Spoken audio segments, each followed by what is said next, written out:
का इतिहास जो रखा है,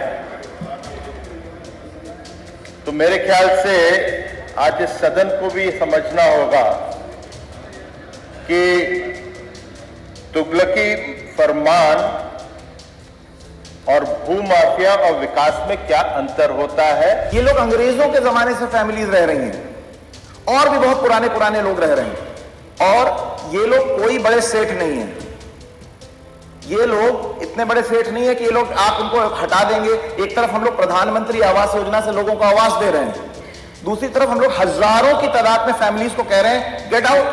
हर्षवर्धन वाजपेयी, सिद्धार्थनाथ सिंह, रघुराज प्रताप सिंह उर्फ राजा भैया। विधानसभा में इन लोगों ने नजूल संपत्ति विधेयक का विरोध किया, और वो विधेयक जो योगी सरकार लेकर आई थी। और ये बीजेपी के समर्थक कहिए या दो तो बीजेपी के विधायक हैं, और राजा भैया बहुत सारे मुद्दों पर बीजेपी के साथ नजर आते हैं, लेकिन यहां उन्होंने खुला विरोध किया। ना सिर्फ यहीं तक, बीजेपी के प्रदेश अध्यक्ष और विधान परिषद के सदस्य भूपेंद्र चौधरी ने विधान परिषद में इसको ये कहकर विरोध किया कि इस पर सबकी सहमति नहीं है, ऐसे में इसको प्रवर समिति को भेजा जाना चाहिए।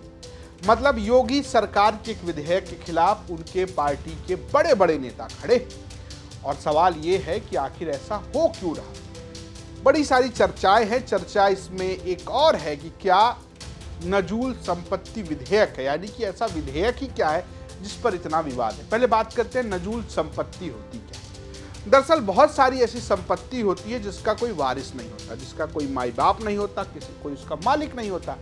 इस पर अधिकार होता है सरकार का, जिसका कोई नहीं उसकी सरकार है। दरअसल में खेल यह है कि अंग्रेजी सरकार के दौरान बहुत सारी रियासतों ने बगावत की, तो अंग्रेजी सरकार ने उनकी जमीन पर कब्जा कर लिया, बहुत सारी जमीनों पर कब्जा किया। और बाद में जब आज़ादी के बाद बहुत सारे लोगों ने दावा किया कि ज़मीन उनकी है, जिनका दावा हुआ वो ज़मीन सरकार ने वापस कर दी, लेकिन बहुत सारे ज़मीन पर कोई दावा ही नहीं, यानी कि किसकी ज़मीन है पता नहीं।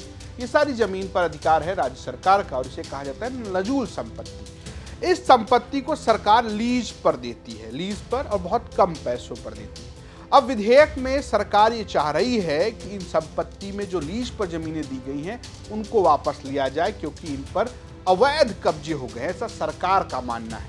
और ये जो कीमत है बहुत कम है, बहुत कम कीमत पे लोग यहाँ पर रह रहे हैं इन संपत्तियों पर, और बहुत थोड़ी सी कीमत चुकाते हैं। ऐसे में सरकार इसे वापस ले रही है।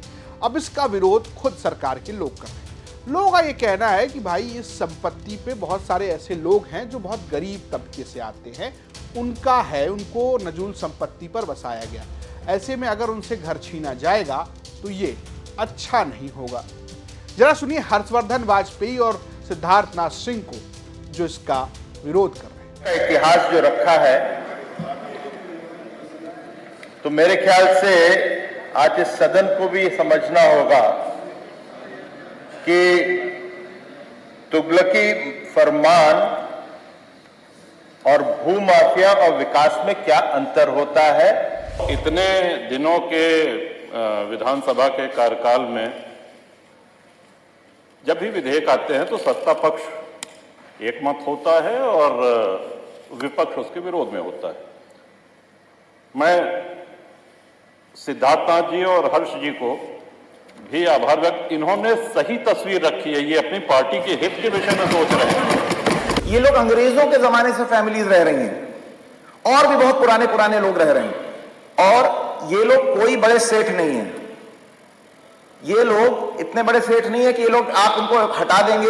एक तरफ हम लोग प्रधानमंत्री आवास योजना से लोगों को आवास दे रहे हैं, दूसरी तरफ हम लोग हजारों की तादाद में फैमिलीज को कह रहे हैं गेट आउट। ये लैंड सब हम लोग ले रहे हैं।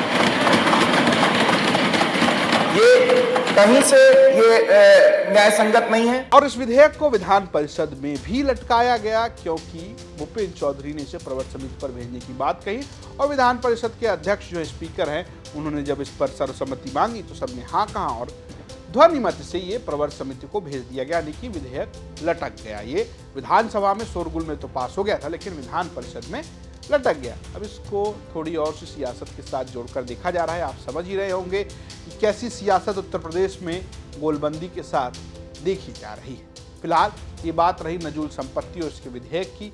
आपको इसकी राजनीति कैसे समझ में आ रही है वो हमें जरूर बताइएगा। देखते रहिए यूपी तक। नमस्कार।